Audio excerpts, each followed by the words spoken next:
जैसे ही हमने एमसीबी को ऑन किया आप देख सकते हैं स्टॉप इंडिकेटर ऑन हो चुका है, क्योंकि स्टार्टर अभी हमारा स्टॉप कंडीशन में है।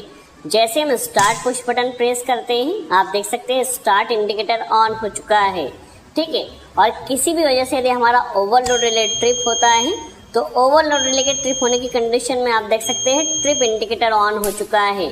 तो एक स्टार्ट डेल्टा स्टार्टर के साथ start, stop and trip indicator connection. हमारे चैनल को लाइक एंड सब्सक्राइब करना ना भूलें। किस तरह किया जाता है समझ लेते हैं। इंडिकेटर कनेक्शन के लिए सबसे इम्पोर्टेंट है पावर सप्लाई कहाँ से ली जाए।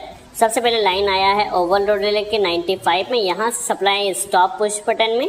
स्टॉप पुश बटन का आउटपुट आया स्टार्ट पुश बटन में। तो ये बेसिकली होल्डिंग सप्लाई कहलाती है। तो इंडिकेटर कनेक्शन के लिए हमें होल्डिंग सप्लाई का यूज करना है। ये होल्डिंग सप्लाई आई है कॉन्टेक्टर के एनो पर ऑलरेडी आई हुई है, ठीक है। तो इस एनो पर जो सप्लाई आई है इसी का हमें यूज करना है इंडिकेटर कनेक्शन के लिए। तो आपके पास क्या होना चाहिए, एड ऑन ब्लॉक होना चाहिए, ठीक है। ये हमारे पास आप देख सकते हैं एक एड ऑन ब्लॉक है जिसमें एक एनो और एक एनसी कॉन्टेक्ट है जो कि स्टार्ट और स्टॉप इंडिकेटर के लिए रहेगा।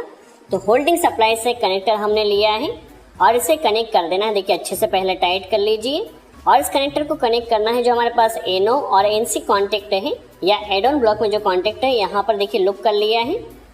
चलिए इसे फिट करने के बाद इसे आप प्रेस कर भी देख लीजिए, इसने एकदम फ्री होना चाहिए। यह है जो हमारे पास इंडिकेटर है। इंडिकेटर में आप देख सकते हैं 220 वोल्ट एसी सप्लाई पर ऑपरेट है, उसमें लाइन और न्यूट्रल हमें कनेक्ट करना है।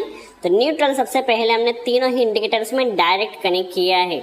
देखिए न्यूट्रल डायरेक्ट कनेक्ट कर दिया। सबसे पहले स्टॉप इंडिकेटर का कनेक्शन समझ लेते हैं, ठीक है। तो इसके लिए क्या रहेगा, जो मेन कॉन्टेक्टर के साथ हमने एड ऑन ब्लॉक लगाया इसका जो एनसी पॉइंट है, नॉर्मल कंडीशन में कॉन्टेक्टर स्टॉप रहेगा तो एनसी से सप्लाई आएगी, स्टॉप इंडिकेटर में कनेक्ट कर देना है, ठीक है। स्टार्ट इंडिकेटर क्या रहेगा, जैसे ही हमारा कॉन्टेक्टर ऑन होगा तो ये एनो एनसी बनेगा और उस कंडीशन में सप्लाई यहाँ से यहाँ आएगी और इसे हमें कनेक्ट कर देना है स्टार्ट इंडिकेटर में, ठीक है। तो जैसे कॉन्टेक्टर ऑन होगा स्टार्ट इंडिकेटर ऑन हो जाएगा। अब ट्रिप इंडिकेटर के लिए क्या करना, सबसे पहले हम ओवरलोड रिले के पॉइंट्स चेक कर लेते हैं। देखिए ओवरलोड रिले में क्या रहेगा, यहाँ पर देखिए हमारे पास ओवरलोड रिले का एनो पॉइंट है। नॉर्मल कंडीशन में कोई सप्लाई नहीं जाएगी इससे। क्लैंप मीटर को कंटिन्यूटी रेंज पर लगाया है।